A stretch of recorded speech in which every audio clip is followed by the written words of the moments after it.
Hi, it's 7 p.m. Pacific Daylight Saving Time. I'll read some more of The Adventures of Rebazar Tarz. New book 4 by Dwayne the Great Writer.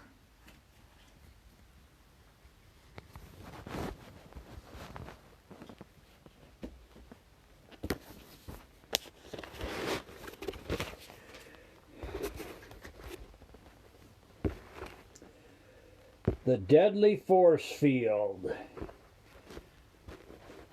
The Callum had done a tremendous job on all the scenery here because it just kept getting better and better. From where RT and I first came from into this realm, there was such a great difference with where we were now. This level is very enchanting and so much better than anything on the earth. For me, I was on a high, just being with everything. Earth is the lowest form of illusion, and there are wonderful places there. But once a person is here, they would never want to return to Earth. The seduction of this place makes you forget about the journey into the real universes, for those that have never been. Enjoying this place is fine for me because of what I am here for, but I would not surrender my will to this place as the belief system followers of Earth have done. Then Shar motioned for us to stop and said, "There is a force field here that is hidden amongst the vegetation. One of many, and it is similar to the River of Death. It surrounds the entire area of the Callum Kingdom. We have the power here to fly over it, but we must be fast, because we can easily be spotted by the space-time masqueraders, who will lock us in their time frames where we will be frozen in time like the people of Earth." She mentioned the Earth. I never said anything about it. I wonder how much she really knows.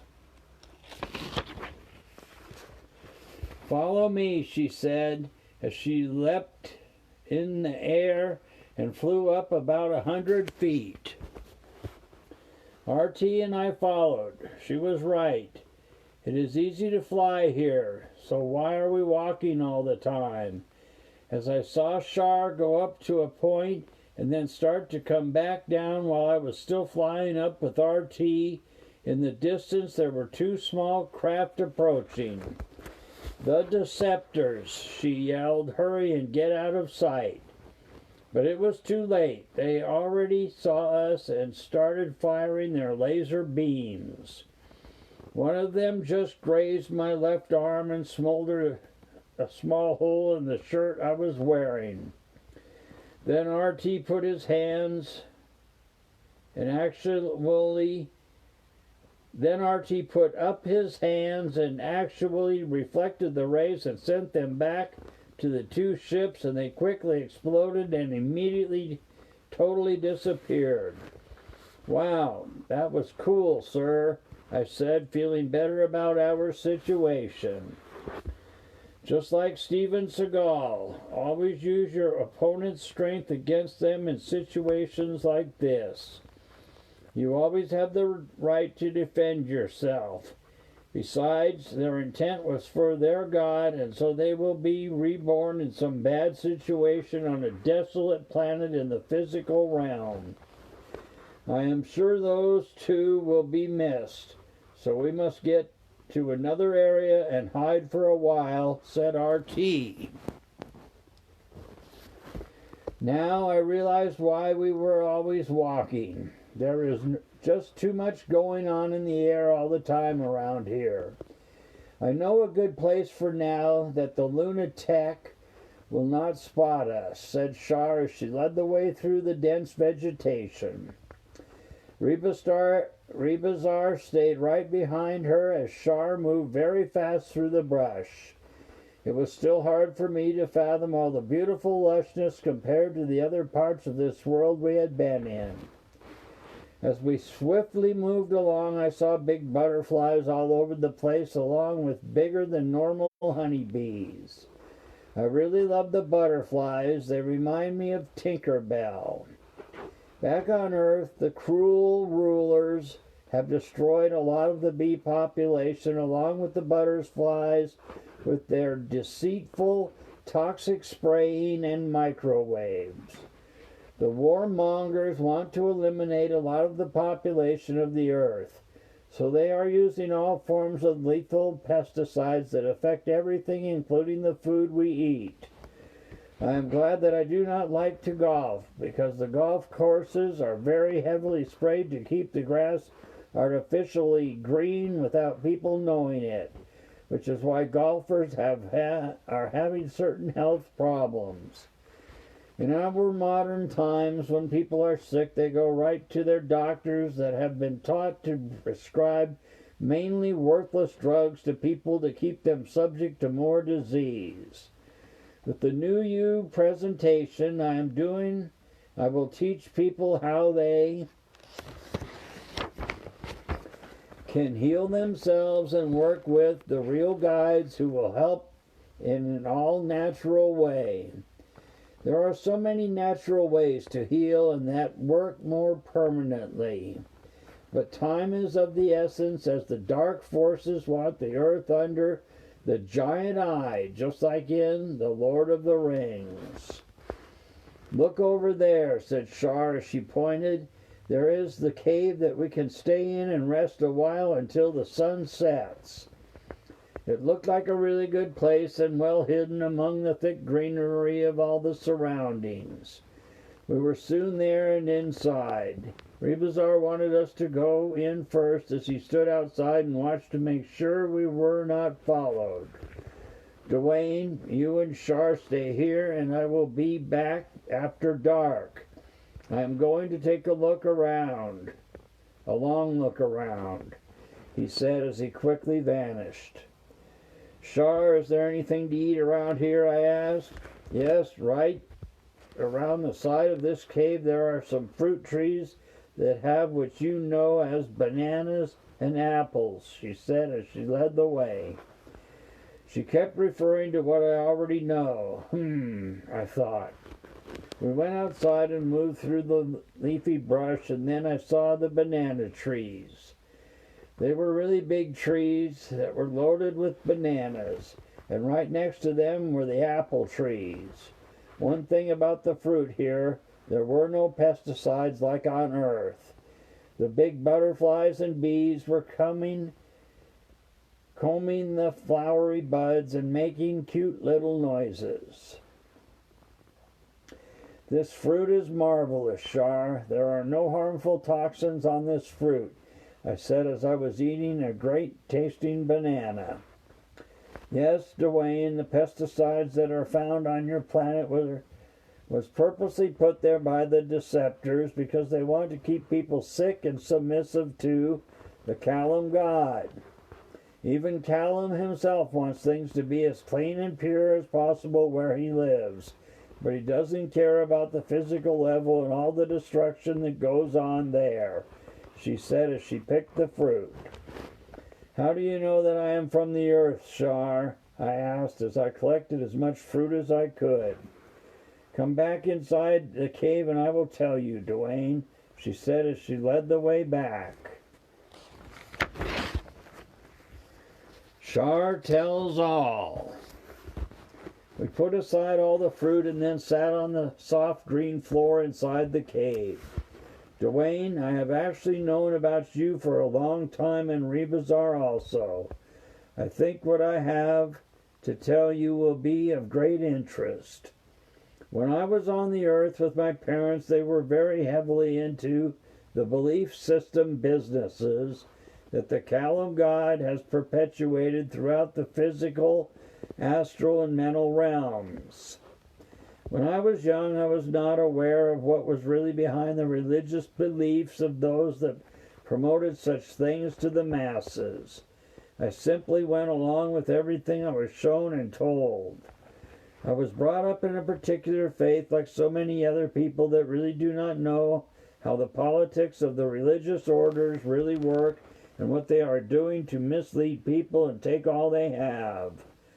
You already know about the marketing ploys of all the systems on the earth, because you are a risk taker and not afraid to explore. During my lifetime on earth, I was not aware of a lot of the outside world except the existing faiths that I was constantly made to study. My heart was very much into a true love for what is termed God, but I knew there was more than what I was being shown, because my parents were very devout with their religious beliefs, even to the point of something very dark I eventually found out about that was also a part of what they were doing. My parents were wealthy and had many very influential friends, even in the governments around the world. They knew how the money system worked for the hidden side instead of only what the public thinks it knows or is shown. My parents knew of the political arena and those who were the primary controllers and rulers for the masses and what would be decided for everyone whether they liked it or not. Those that agreed were welcomed, and those that did not were silently never seen again. My parents were wonderful and loving people, and they did not like what the major religions of the world were doing and how they constantly created the wars and bloodshed and deceit for the public to be misled by. But at the same time, they helped promote what was always taking place. My parents tried to provide a beneficial influence to the heads of governmental control to stop the lies and misrepresentations that were constantly taking place. But for the most part, none would listen, because almost all the politicians were so corruptively involved and on the take. So basically everyone was afraid to change anything from what it had always been. While I was growing up and living with them, I was starting to have some very interesting dream experiences that I really knew nothing about. I was being told certain things that related to my physical life. But again, I had nothing to go by, and so I was having a hard time with my mind and what I had been taught to understand about the knowledge I was being given.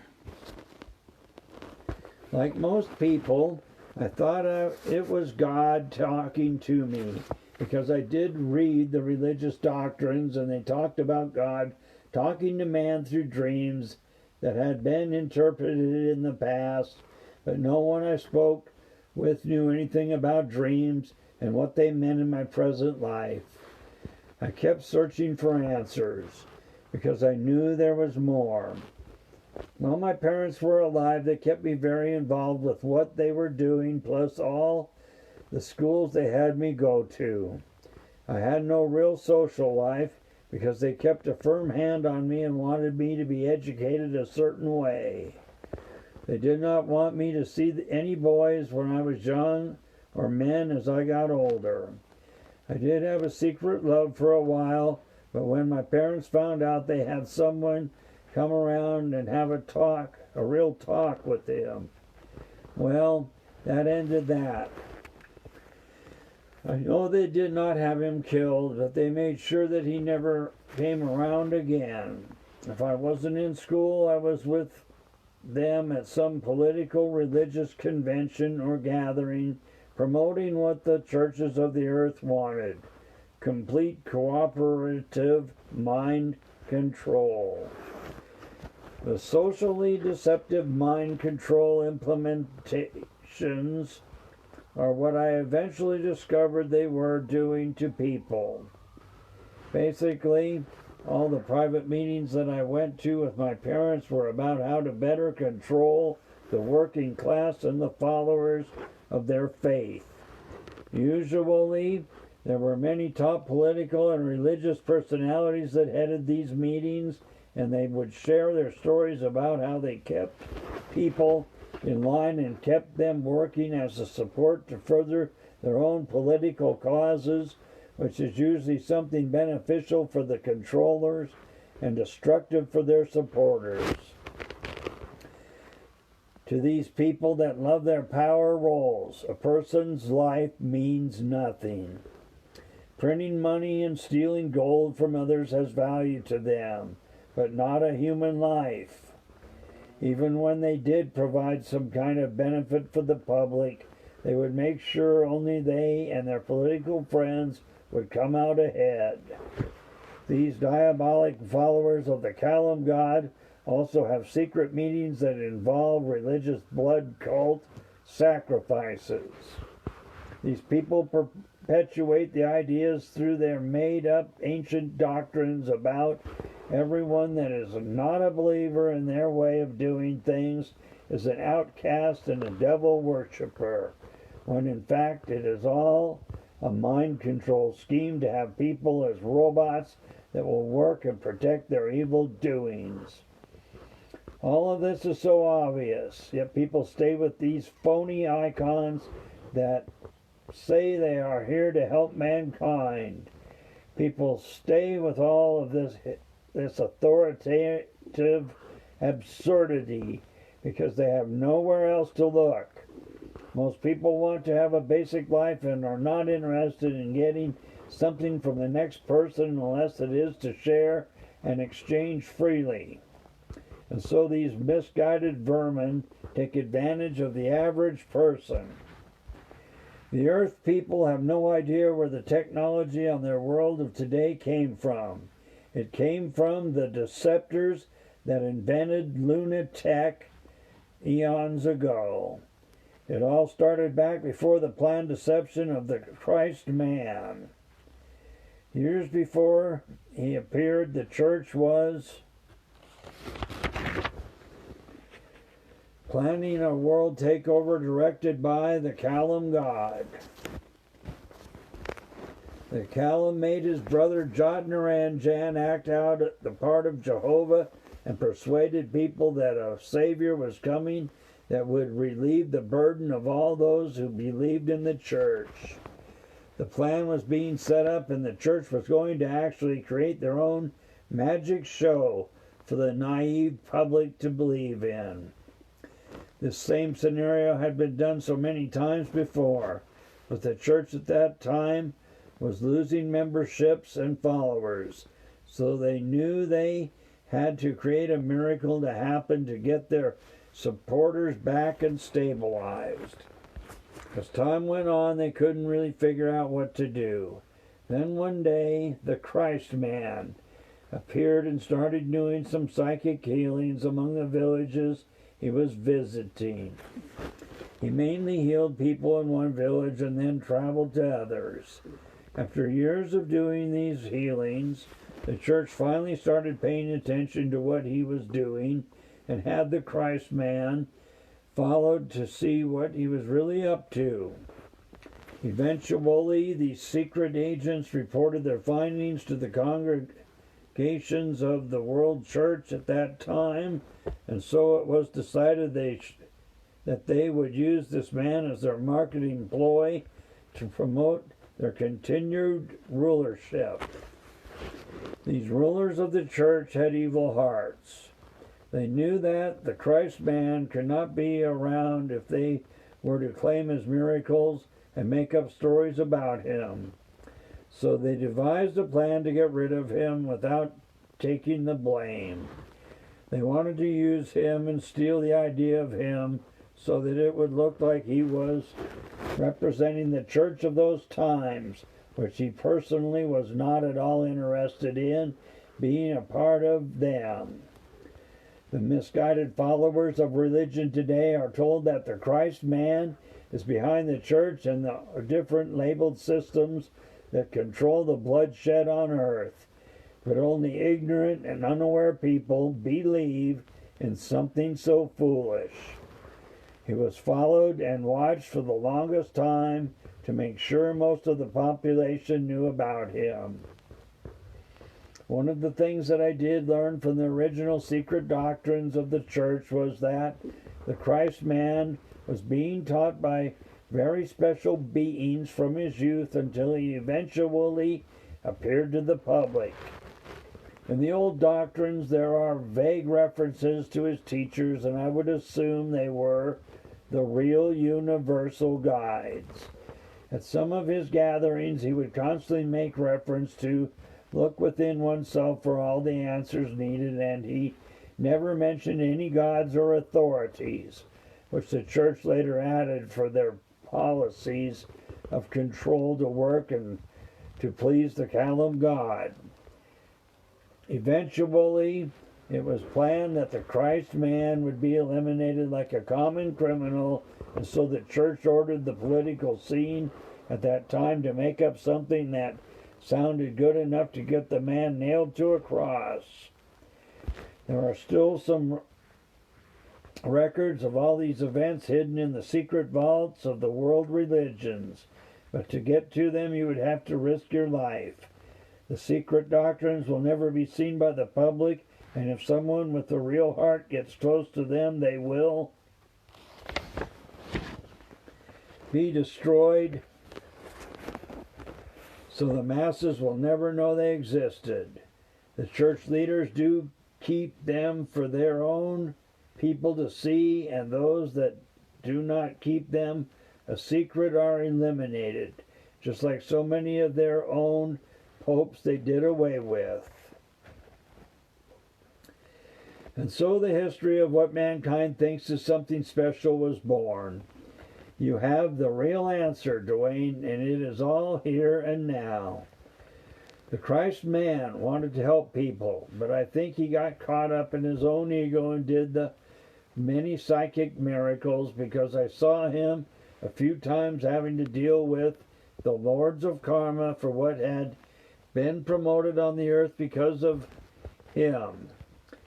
From his time on, what has also taken place are all the evil sacrificial rites and rituals of hidden groups that control the political and religious orders on earth.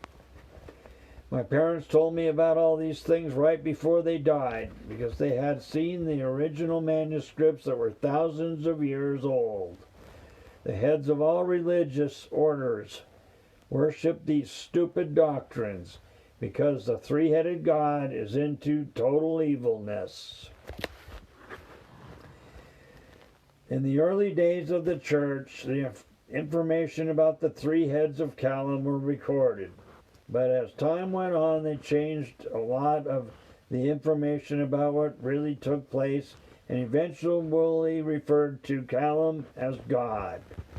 The word God is actually from the word good, which is the opposite of bad, and so a long bloody history of good and bad has prevailed over everything else and mainly controlled by the Kalam God and all his earthly rulers. I will read some more of The Journeys of Rebazar, Tarz, New Book 4 by Dwayne the Great Writer, tomorrow evening at 7 p.m. Pacific Daylight Saving Time. See ya.